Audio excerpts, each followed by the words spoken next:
เวลาตอนนี้ก็8 โมงทุกคนบรรดาลุๆหลานๆเนี่ยโง่ไปเลี้ยงแล้วอย่างบงเอาไปขายเชียวเอาไปตาโอ้เจ้ามาเอ็ดอยู่พี่มานะไม่ประบันน่ะฮะโอ้ปลาคราบพวกนี้โอ้ช่วยเจอไหมเนาะหลายเนาะโง่เนาะ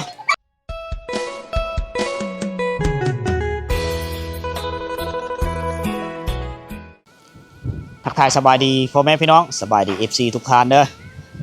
สบายดี FC ทั้ง Facebook แล้วก็ YouTube นำนะ มื้อนี้คอยอยู่ที่บ้านผาบักนะมื้อนี้มากัน2 คนเฮิงแล้วไม่ได้เดินทางพร้อมกับนี่คนรอสบายดีพี่น้องบ่าวโนดพาเลาะบ่าวโนดพาเลาะจักเพิ่นโปรเปลมาทางเลย มาแต่ภาคเตอมาแต่ชะโมยพุ่นละ เพิ่นไปลุยกับเบ้าคุยโฉงหลังๆนะมื้อนี้ก็เป็นมื้องามยามดีพวกเฮา2ไอ้น้องสิเดินทางเฮาไปหมู่บ้านลึกลับที่มีเคยไปจักเทื่อนะค่อยกันไม่ทันเคยไปนะเฮาไปพุ่นแหละแถวบ้านทะพิงห่างจากนี้ไปก็ประมาณ5 ลักทุกคนนะเป็นบ้านที่มีไฟฟ้าใช้นะเฮาสิพาบ่าวโนดไปสัมผัสวิถีชีวิตแบบเดิมๆไปเบิ่งเฮิรนหมู่บ้านที่เขามุ่งไปตรงคอเอาไปเฮ็ดไร่เฮ็ดสวนอยู่หั่นนะปะเป็นเรื่องติดตามการเดินทางเฮาสิเก็บเรื่องราวไปนำทางเลยนะ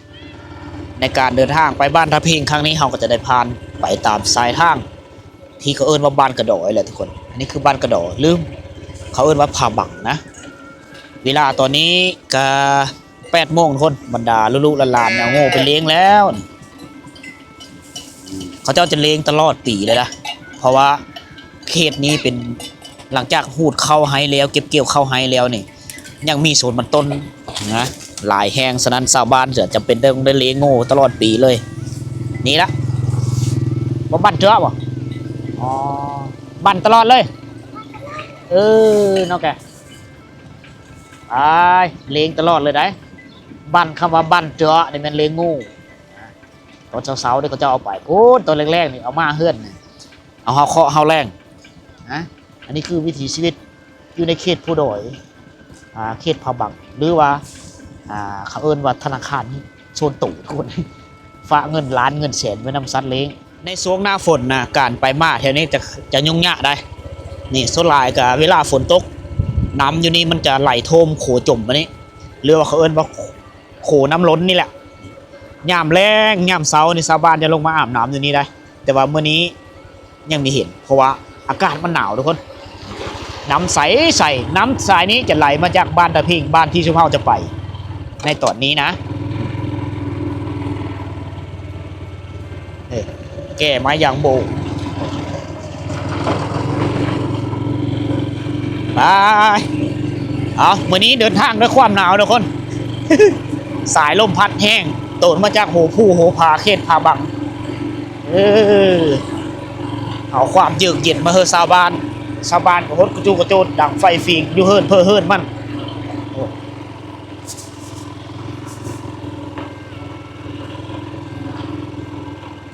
เอากระเพาะกระพาเกียไปเวะเพื่อเวะมันต้องท่าอย่างโบกเซลอยู่หันหน้าสู้เวะเพื่อเวะมันไหมอันนี้คือวิถีชีวิตในแต่ละมือของเจ้าแกงมาแล้วก็เกมเอาเข้าเอาน้ำไปบางคนก็ขายยางบงยางบงเอาไปขายเชียวเอาไปตาโอ้เจ้ามาเอ็ดอยู่พี่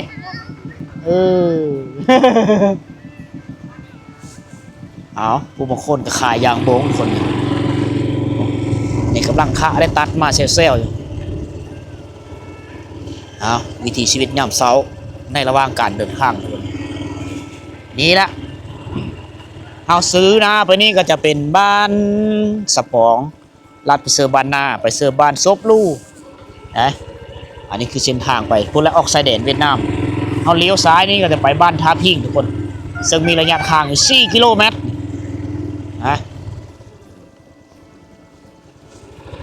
โอ้โหปุ่นลูกหลานเขาพากันอันนั้นได้เลาะอย่างโบงอยู่หลายคนเติมทุกคนเลยเป็นฤดูกาลที่เขาเจ้าพักผ่อนแล้วเขาเจ้า ถะอย่างโบงขายเปอะมันขายส่งเอาโรงงานออกเวียดนามบ่ได้นี่ลมแห้งมานี่เบิ่งก่อนลำต้นเป็นลำแถวๆนั้นไม้มันนี่เอาไว้เฮ็ดเฮิรนเอาไว้เฮ็ดเถียงไห้เถียงหน้ากองลูเอเล่อยู่เท่า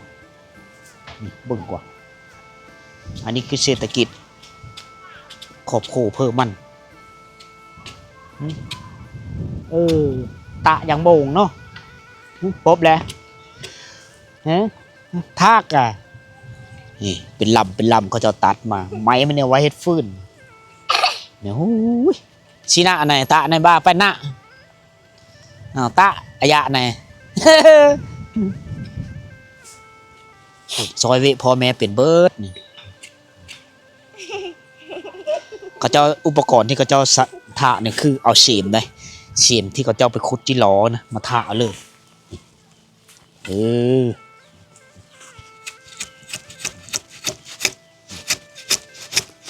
โอ้มันก็ง่ายได้เขาเจ้าไปเฮ็ดอันนั้นเลยนี่เอาโรงงานไปเฮ็ดเกิบไปเฮ็ดยางรถพี่น้องชาวไทยน่าจะเป็นไม้พิลบุนี่ข้อกับมีรู้จักคือกันเด้อเขาจะขายอย่างมันในเมื่อก่อนนะ เขาจะเอาไปติดโลงศพคนเสียชีวิตแล้วเขาจะเอาไปติดโลงศพเพิ่มมีเฮิร์นกลิ่นอายมันออกมาเนาะเป็นกาวได้ตัดมาแต่ละคนโซลายแต่ละครอบครัวนี่มีศูนย์อย่างโบงเป็นของตัวเองผู้นี้ใส่เกลียวนี่เขาเลี่ยมแม่นบ่เลี่ยมบ่เลี่ยมบ่เกลียวนะอ๋ออันนี้เกลียวขูดเนาะเพื่อสิได้เงินทุกคนฟืนมันนี่ก็ไม้มันนี่ก็เอาไว้เฮ็ดฟืนดังฟิงไฟในยามหน้าหนาวยางเขายางหน่อไม้แห้งในยามหน้าฝน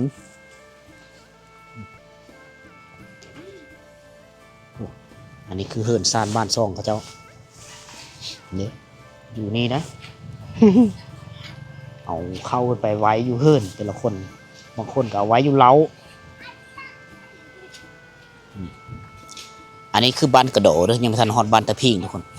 บ้านกระโดดคือยาวเย็นพูดแล้วมีร้านค้าที่พี่น้องชาวเวียดนามมาเซา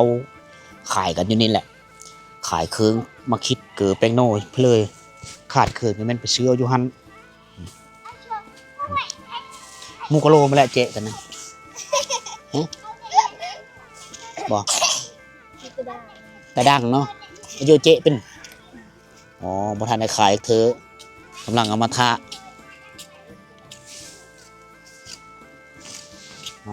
นี่คือการหาเงินซอยขอบโคผู้น้อยกับเฮ็ดซ้ำผู้น้อย ตามเพื่อแห้งที่เขาเจ้ามีไหน พูนเสื้อสวิงนี่เนาะเจาะตรงกระนวกเลยเนาะนิ่มยางพร้อมเอาเฮ็ด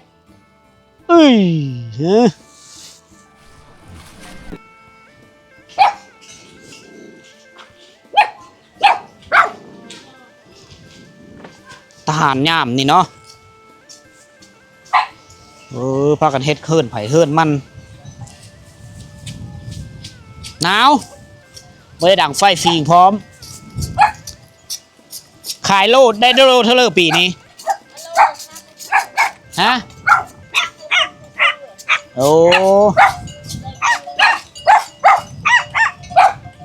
กำลังเริ่มท่าตัวปล่อยโง่แล้วเบิ่งนี่โง่เอาแต่แรงแล้วไปเลี้ยงได้นี่บ้านเจ้าไหมเนาะเยอะรับผิดชอบหน้าที่คือเลโง่พอดีเลโง่ได้มื้อนี้เป็นมื้อที่เขาเจ้าว่างๆนี่พวกนี้ยังไม่ได้เฮาเฮ็ดนั่นนี่ไม่ได้ไปเฮ็ดนั่นนี่ถึกแต่งตั้งไปเลโง่แล้วนี่แล้วไม่ได้เฮ็ดนั่นนี่ นี่แหละเฮ็ดเวซอยพอซอยแม่เหตุผลที่เขาเจ้าไม่ได้เฮาเฮ็ดโทรถึงอ่ะย้อนสาเหตุตัวนี้แหละทุกคนผู้ปกครองนี่ก็มีคนที่จะไปเลี้ยงโง่ก็ลูกผู้ใหญ่นี่ก็ไปเลี้ยงได้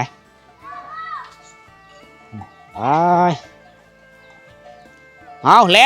นโอ้จูไม่ยิงไปหาอยู่หากินคัดคลองเฮาป่าเฮาดงหาอันอยู่กินมาจูนเจอครอบครัว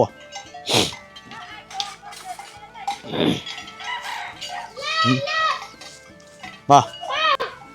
แกปอบันพระเจ้าจูเหาะจูเต้จูสปองกี้เนาะมาหน้าไม่ปอบันไงฮะโอ้ปลากระพวกนี้โอ้ช่วยตัวไหมเนาะหลายเนาะงูเนาะตัวขายแตงเมเห็นไม่เอ็ดละกล้วยเจ๊ไหนครับ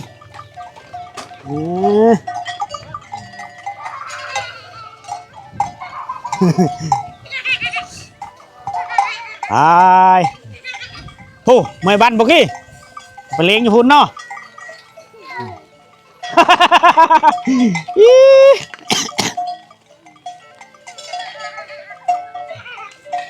นี่แหละเวะของเด็กน้อยนะไปนำหลังโง่นำหลังควายแหละ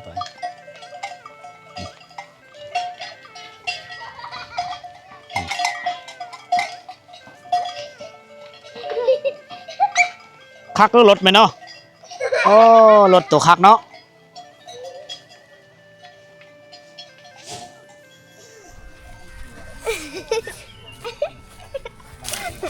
เอาลูกนึ่ม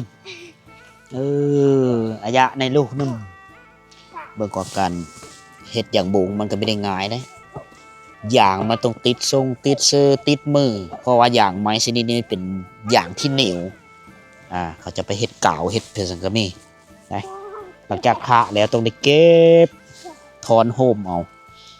แล้วก็ไปตากแดดแต่ช่วงนี้มันมีแดดไปเลยไปแห้งเต็กมีความยุ่งยากถ้าเริ่มมันแดดมันจะแห้งไวเขาจะไปขายแห้งนี่ตะแห้งก่อนแต่ว่ามันนำไปขายนะอันนี้การแมนลินกีฬาใช่เพิ่นอันนึงกีฬาพื้นบ้านเท้าเสริงไปนี่ตรงไปนี่จะหอดพ้นนะเขตนี้เป็นเขตธรรมชาติที่งามนะเอามานี่เฮาสังเกตเห็นละภูผานะสังเกตเห็นภูแล้วเป็นภูที่สูงเป็นภูหินน้ำนอกินอาหารเพลเลยจะด้วยบ่เบิ้งจ้า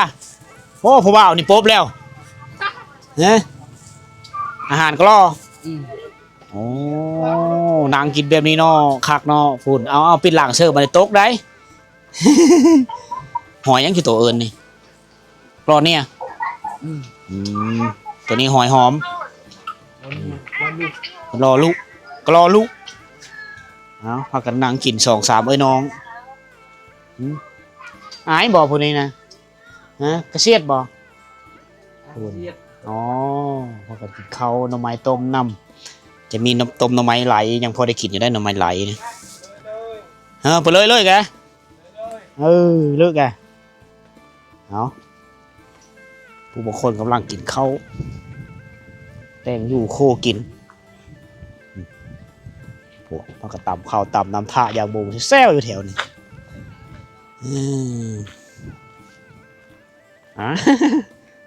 ยำเสาเอามาช่วงนี้นี่มันหนาวจะสังเกตเห็นแต่เขาเจ้าหนิดังไฟฝีงในยามเสายามแรงดังฝีงเบิดมือเลย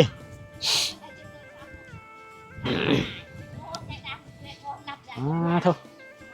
มันหนาวเนาะแต่ไฟบ่ได้เลยเนาะแห้งอุ้ยตลอดเลยสงแงดใครแต่มีฟืนเนาะมีฟืนมาอย่างโบง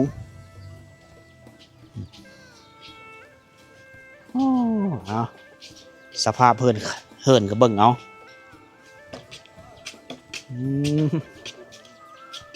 เพื่อสีได้ขายเนาะแล้วแกอะไรเนาะกลมๆเงยเจ็บหลังโปนแอวผู้หั่นผู้นุ่มกะไข่โยไหนเพื่อสีได้เงินเฮ้ยกลมๆเงยอยู่นี่แหละแล้วหูดเขาหายเฮ็ดอันนี้เนาะ เอาบองเจ้า อ๋ออันนี้จะได้ฟืนแล้วรับจ้างทะเปิดมันส่งคืนให้เจ้าของเขา ประโดนชักช่าง บ่ได้จ้าง เป็นจ้าง คือ เก่า คือกระสวนเราโมเมนต์เนาะ บ่ไม้อย่างโบกเขาแบบพ่อค้ามาแบบพ่อค้ามาซื้อแล้วแหละเขาซื้อเป็นไม้มาแล้วแหละเอามาให้เขาเจ้าทะเพราะว่าเขาเจ้าจะได้ไม้มันเขาเจ้าจะได้ฟืนปัดตัวแรกๆมาเขาก็ฮุบไปนี่ ไปหับจ้าง พ่อค้าฮุบไปต้าเองเขา เร หับจ้าง เอ หับจ้างให้เอาฟืนถ้าเอาฟืนมันจะไม่ได้ไปเอาไก่เนาะมันก็โอเคอยู่ถ้าไปตามถ้าได้ทำไรได้สำนั้นฟืนนี่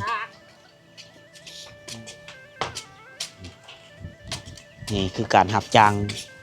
แลกเปลี่ยนเอาฟืนเอาไม้มัน เพื่อเลยมีอย่างโบงกับท่าเอาทุกคนถ้าเอาไม้มันส่งคืนเจ้าของเขา